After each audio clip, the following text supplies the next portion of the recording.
أشهد أن لا إله إلا الله وحده لا شريك له وأشهد أن محمدا عبده ورسوله أما بعد فأعوذ بالله من الشيطان الرجيم بسم الله الرحمن الرحيم الحمد لله رب العالمين الرحمن الرحيم مالك يوم الدين إياك نعبد وإياك نستعين اهدنا الصراط المستقيم صراط الذين أنعمت عليهم غير المغضوب عليهم ولا الضالين لا يكلف الله نفسا إلا وسعها لها ما كسبت وعليها ما اكتسبت ربنا لا تؤاخذنا إن نسينا أو أخطأنا ربنا ولا تحمل علينا إصرا كما حملته على الذين من قبلنا ربنا ولا تحملنا ما لا طاقة لنا به واعف عنا واغفر لنا وارحمنا أنت مولانا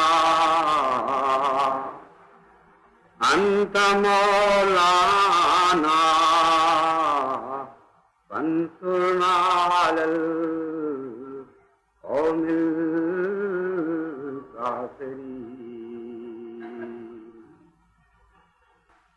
قرآن کریم انذار اور تبشیر کے تانے بانے سے بنی ہوئی ایک عجیب و غریب سنت ہے جس کی کوئی نظیر دنیا میں نہیں. بعض اوقات یہ تانا بانا نمایاں طور پر نظر آتا رہتا ہے. اب تبشیر شروع ہوئی اور اب انذار کا دھاگا آ گیا. اور بعض اوقات یہ بنتی اتنی باریک ہو جاتی ہے کہ ظاہری نظر اس کا فرق نہیں کر سکتی. اور بعض اوقات ایک ہی آیت میں انذار اور تبشیر دونوں اس طرح مل جاتے ہیں کہ ایک دوسرے کے اندر جذب ہو جاتے ہیں. اور کامل طور پر ان کا اتحاد نظر کو عجیب لگتا ہے. یہ آیات جو میں نے آپ کے سامنے تلاوت کی ہیں ان میں سے پہلی آیت لا یکلف اللہ نفسا الا وسعها اس بات کی ایک مثال ہے جو میں بیان کر رہا ہوں. انسان جب ان عظیم ذمہ داریوں کی طرف نگاہ کرتا ہے جو اس پر ڈالی جاتی ہیں تو خواہ وہ کسی منصب سے تعلق رکھتا ہو, کسی حیثیت کا انسان ہو, اگر وہ باشعور ہے اور اگر وہ اپنے حالات کا جائزہ لینے کی اہلیت رکھتا ہے اور بصیرت رکھتا ہے تو اس کا جواب ہمیشہ یہی ہوگا کہ میں ان ذمہ داریوں کا حق ادا کرنے کا اہل نہیں ہوں اور یہ ذمہ داریاں میری طاقت سے بڑھ کر ہیں. ایک زمیندار اب وہ مزارع ہو یا مالک ہو وہ بھی نہ اس زمین کے تقاضے پورے کر سکتا ہے جو بحیثیت زمیندار اسے پورے کرنے چاہیے, اور اگر وہ اہلیت رکھتا بھی ہو تو بہت سی چیزیں اس کے اختیار میں نہیں ہیں اور بے بس ہو جاتا ہے.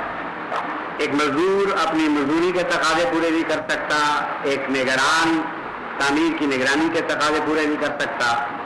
غرضی کے اس سے بحث نہیں کہ کسی پر کتنی بڑی ذمہ داری ڈالی گئی یا کتنی چھوٹی. انسان ایک بے بس چیز ہے, بے اختیار چیز ہے, اور حقیقت یہ ہے کہ ہر ذمہ داری جو انسان پر ڈالی جاتی ہے وہ اس کی طاقت سے بڑھ کر معلوم ہوتی ہے. خوف پیدا ہوتا ہے دل میں اور انسان سوچتا ہے کہ یہ کیسے ادا کروں گا. دوسری طرف قرآن کریم کی اس آیت پر نظر پڑتی ہے اور یوں معلوم ہوتا ہے کہ ایک عظیم الشان خوشخبری دی جا رہی ہے, لا یکلف اللہ نفسا الا وسعها, کہ اللہ تو کسی جان پر اس کی طاقت سے بڑھ کر بوجھ نہیں ڈالتا اور اس کی پاتال تک نظر ہے, اپنی ہر تخلیق کی کنہوں سے واقف ہے, اپنی ہر تخلیق کی کمزوریوں سے بھی واقف ہے اور اس کے ان پہلوؤں سے بھی واقف ہے جو بطور خوبیاں اس کو وضعیت کی گئیں. ان دونوں پہلوؤں پر جس ہستی کی, جس علیم و خبیر ہستی کی نظر ہو, اگر وہ یہ کہے کہ لا یکلف اللہ نفسا الا وسعها, کہ اللہ کسی نفس پر اس کی وسعت سے بڑھ کر بوجھ نہیں ڈالتا, تو یہ عظیم شان خوشخبری ہے. اور گویا یہ پیغام ہے کہ تمہیں جو بوجھ زیادہ نظر آ رہے ہیں وہ حقیقت میں زیادہ بوجھ نہیں, تمہاری وسعت کے مطابق ہیں. یہاں ایک فرق کرنا ضروری ہے ورنہ مضمون الجھ جائے گا آپ کے ذہن میں. فرق یہ ہے کہ یہ بھی فرمایا کہ انسان دوسرے انسان پر اس کی طاقت سے بڑھ کر بوجھ نہیں ڈالتا. یہ بھی نہیں فرمایا کہ انسان اپنے اوپر اپنی طاقت سے بڑھ کر بوجھ نہیں ڈالتا, کیونکہ یہ دونوں واقعات دنیا میں ہمیں روزمرہ ملتے ہیں. بسا اوقات انسان دوسرے انسانوں پر طاقت سے بڑھ کر بوجھ ڈال دیتا ہے یہاں تک کہ وہ ان بوجھوں تلے ٹوٹ جاتے ہیں اور تب بھی اس کام کا حق ادا نہیں کر سکتے. بعض اوقات انسان اپنی جان پر اپنی طاقت سے بڑھ کر بوجھ ڈال لیتا ہے. تو یہاں اس عام انسانی کیفیت اور انسانی حالات کا ذکر نہیں ہے, بلکہ اللہ تعالیٰ اپنے متعلق فرماتا ہے کہ میں کسی انسان پر, کسی جان پر اس کی طاقت سے بڑھ کر بوجھ نہیں ڈالتا.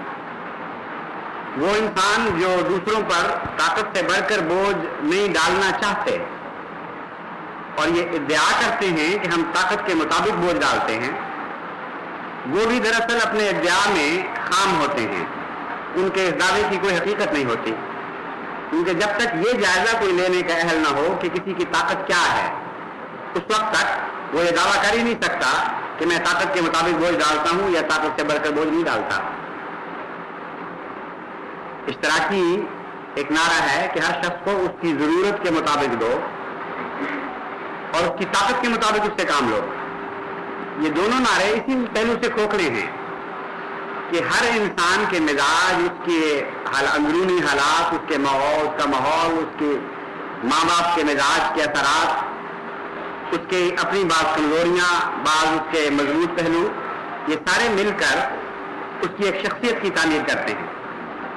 اور یہ جو شخصی تعمیر ہے یہ ضرورت کا فیصلہ کرتی ہے کہ اس کی ضرورت کیا ہے. اور انسان کے لیے ممکن ہی نہیں ہے کہ کسی دوسرے انسان کی ضرورت کی تعین کر سکے, صرف خدا کے لیے ممکن ہے. اور اسی طرح جب کہتے ہیں کہ طاقت کے مطابق اس سے کام لو, تو ہر ایک کی طاقت کا فیصلہ کرنا انسان کے بس کی بات ہی نہیں ہے. مختلف مزاج ہیں, مختلف حالات ہیں, بعض اندرونی کمزوریاں ہیں. بعض دفعہ ایک انسان کہتا ہے کہ مجھے بڑی سخت کمزوری ہو گئی ہے, اور دوسرا آدمی کہتا ہے کہ بکواس کر رہا ہے, جھوٹ بولتا ہے, بہانے کر رہا ہے, اس کو ہرگز کوئی کمزوری نہیں ہے, اس کے اوپر بوجھ ڈالنا چاہیے. اب ہو سکتا ہے آپ اس کو ظالم سمجھیں, لیکن یہ بھی ہو سکتا ہے کہ اس کی وسعت میں ہی نہیں ہے انسان کو سمجھنا, اور ایک اندازہ لگایا ہے اس نے. وہ اپنی جگہ بے اختیار ہے, وہ اپنی جگہ بے اختیار ہے. انسان کے حالات اندرونی طور پر اتنے مختلف ہوتے ہیں کہ